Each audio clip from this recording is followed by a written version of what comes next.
সম্মানিত দর্শক, শালকি নিউজের পক্ষ থেকে সবাইকে শুভেচ্ছা ও অভিনন্দন জানাচ্ছি। প্রিয় দর্শক, দেখতে পাচ্ছেন খুবই সকালে, একেবারে মোটামুটি প্রায় 8টা বেজে যাচ্ছে। প্রায় এত সকালে দেখতে পাচ্ছেন যে ডোমার ভিত্তি আলু বীজ উৎপাদন খামার বিএডিসি শ্রমিকরা কিন্তু এখানে আন্দোলন করছে।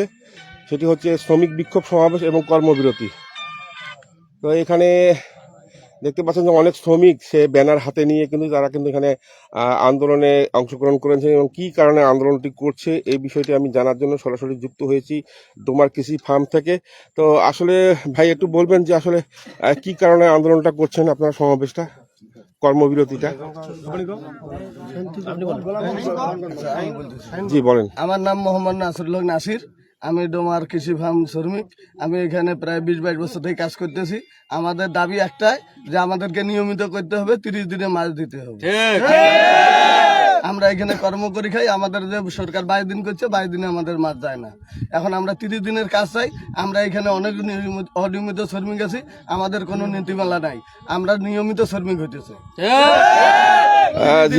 জি প্রিয় দর্শক, দেখতে পাচ্ছেন শ্রমিকরা এখানে আন্দোলন করছে। যে আজকে যেটি জানাচ্ছিলাম সেটি হচ্ছে 2025 সালের অর্থ মন্ত্রণালয়ে চাপিয়ে দেওয়া নীতিমালা বাতিলপূর্বক কৃষি ফার্ম শ্রমিক নিয়োগ এবং নিয়ন্ত্রণ নীতিমালা 2017 বাস্তবায়নের দাবিতে তারা কিন্তু আজকে বিক্ষোভ সমাবেশ করছে। আমি কিন্তু সরাসরি সেখান থেকে যুক্ত হয়েছি ডোমা কৃষি ফার্ম থেকে। আর কিছু বলবেন আসলে বিষয়টি কি? আসলে বাস্তবমুখী আমরা একটু হই, আমার বড় ভাই যে টপিক নিয়ে কথা বললো আমরা সেটা শুনলাম। আসলে বিএডিসি আমাদের গত 5-7 বছর আগে হলো যেভাবে 30 দিনের হাজিরা দিয়েছিল, আসলে সেই সময়টা হলো যে চলা গেছিল। কিন্তু 2025 সালে আসে যে দ্রব্যমূল্যের যে দাম এবং যে বিষয় একটা থাকে, এই টাকা দিয়ে আমাদের আসলে চলতেছে না। তার মধ্যে আমাদের 8 দিনের হাজিরা নেই। আমরা 22 দিন কাজ করতেছি ঠিকই, কিন্তু 8 দিন আমরা কোথায় যাব? আমরা 8 দিন কোথায় যাব? তারপরে একটা বিষয় থাকলো যে বিএডিসি এখন বর্তমান যে আমাদের টাকাটা দিচ্ছে, শ্রমিকের বিনিময়ে যে টাকাটা দিচ্ছে, তো এই টাকাটা দিয়ে আসলে চলা সম্ভব না। আমরা যদি এই টাকাটা বাজারে নিয়ে যাই, ওই টাকায় শুধু ব্যাগই থাকে, আর কিছু থাকে না। ভরণ পোশাক জামা কাপড় এটা তো বাদ দিলাম। তো আসলে আমরা সরকারের কাছে আকুল আবেদন, আমাদের বিষয়টা 30 দিনের হাজিরাকরণ করতে হবে এবং 17 নীতিমালা বাস্তবায়ন করতে হবে। কারণ আমরা 17 নীতিমালা ধরেই এখন পর্যন্ত বিএডিসিতে সাথে আছি, ইনশাআল্লাহ আমরা আরো থাকবো। প্রিয় দর্শক, দেখতে পাচ্ছেন শত শত শ্রমিক তারা কিন্তু আন্দোলনে নেমেছে এবং তারা আজকে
প্রিয় দর্শক, দেখতে পাচ্ছেন শ্রমিকরা কিন্তু আজকে মাঠে নেমেছে এবং শ্রমিক বিক্ষোভ সমাবেশ এবং কর্মবিরতি করেছে তারা।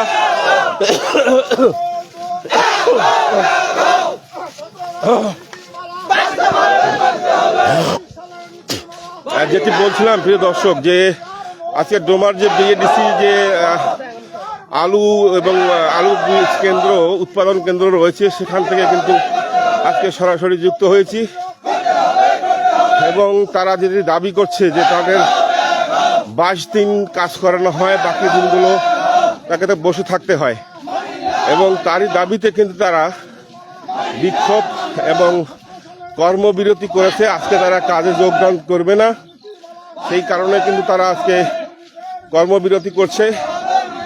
এবং সেখান থেকে সরাসরি আমি যুক্ত হয়েছি। এখানে দেখতে পাচ্ছেন শত শত শ্রমিক তারা কিন্তু মাঠে নেমেছে। আমার পিছনে দেখতে পাচ্ছেন তারা মিছিল নিয়ে আজকে প্রধান যে বৈজ্ঞানিক কর্মকর্তা তার বাসভবন ঘেরাও করবে এবং কি ঘটনা ঘটছে সেটা আমি দেখানোর চেষ্টা করছি।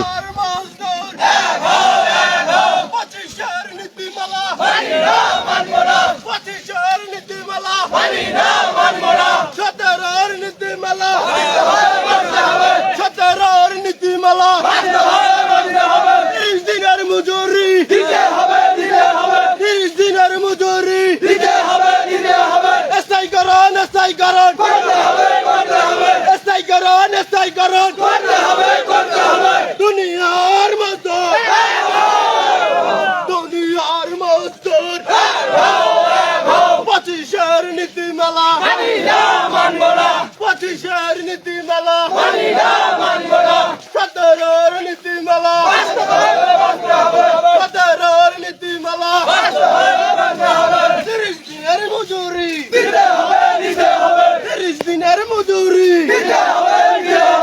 স্থায়ীকরণ স্থায়ীকরণ স্থায়ীকরণ স্থায়ীকরণ